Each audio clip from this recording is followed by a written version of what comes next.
duly elected president of the republic use this power.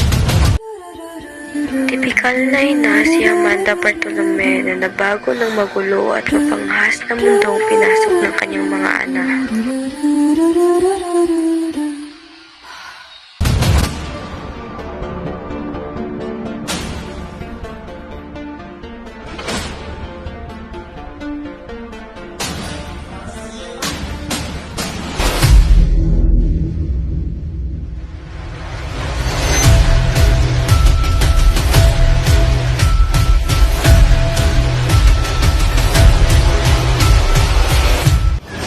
Panganay niyang si Jules ay liberal ang pananaw sa buhay at naging komunista, tumutuligtas sa pamahalaan.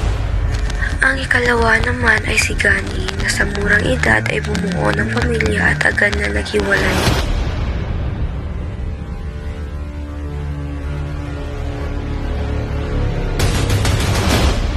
Ikatatlo namang anak niya ay si M na pinakamatalas ang isip sa kanyang mga anak.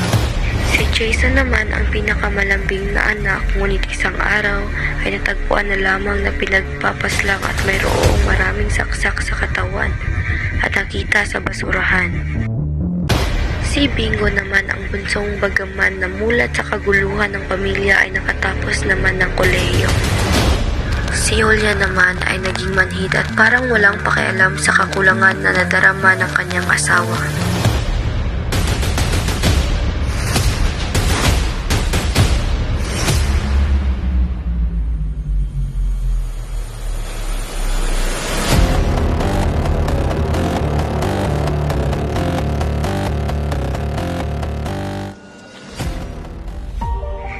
Paulit-ulit na binabalikan ni Amanda ang masasayang alaala ng kabataan ng kanyang mga anak.